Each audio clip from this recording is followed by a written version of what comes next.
मी करतो आमच्या महापुरुषांची काळजी घ्यायला आम्ही समर्थ आहोत, त्यांच्यामुळे आम्ही येत आहोत. उघडा. क्रांतीसूर्य ज्योतिराव फुलेंचा जय असो.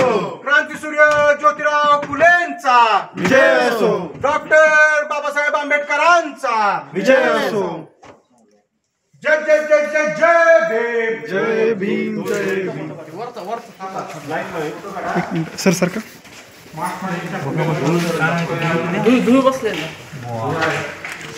हे आता मी अध्यासन केंद्रात आलो आहोत. हे क्रांतीसूर्य ज्योतिराव फुलेंचा पुतळा गेल्या 1.5 वर्षापासून असं धुळकात पडलेला आहे. हे साहित्य, हे फुल्यांचे सर्व साहित्य त्यांनी लिहिलेलं 1.5 वर्षापासून धुळकात पडलेलं आहे. ते दाखव. महात्मा फुलेंच्या याच्यावरती उद्या मागायचे तिथे फिरत होते ते दाखव ना. कसं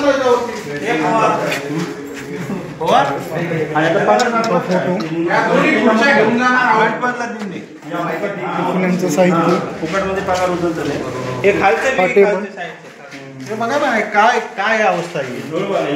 फुलांचा पुतळा आणि हा हार असं वाटतं. या हाराकडे बघितल्यानंतर 1.5 वर्षापासून हा हार असायला असाच आहे आणि धुळकात पडलेलं.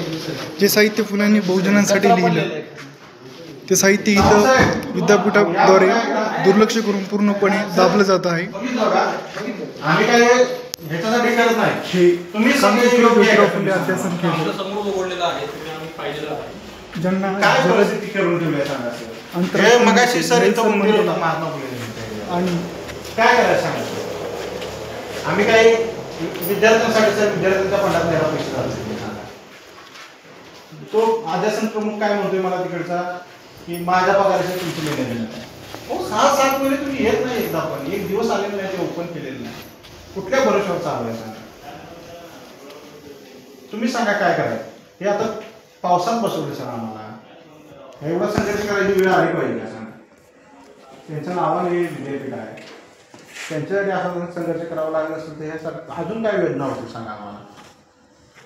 जरूर नाही आम्ही सकाळपासून काय ज्यावेळी बघितलं ना त्यावेळेपासून त्यांच्यामुळे आम्ही इथपर्यंत पोहोचू शकतो. नाही तर आम्ही येऊ शकतो नसतो. तुम्ही पण कोण, तुम्ही सांगा त्यांच्याला कोणी येऊ शकता. आपण सगळेच त्यांच्यामुळे त्यांच्यावर आपण दुर्लक्ष करत असून एवढे पैसे त्यांच्यासाठी जातात. वाईट गोष्ट आहे, फार बाहेर बघा. जोपर्यंत ते होत नाही तोपर्यंत आम्ही त्यांची खुर्ची घेऊन जाणार आहोत. त्यांना बसायचा अधिकार नाही तुम्हाला. ज्या फुलांना प्रेरणा स्रोत म्हणून नेल्सन मंडेला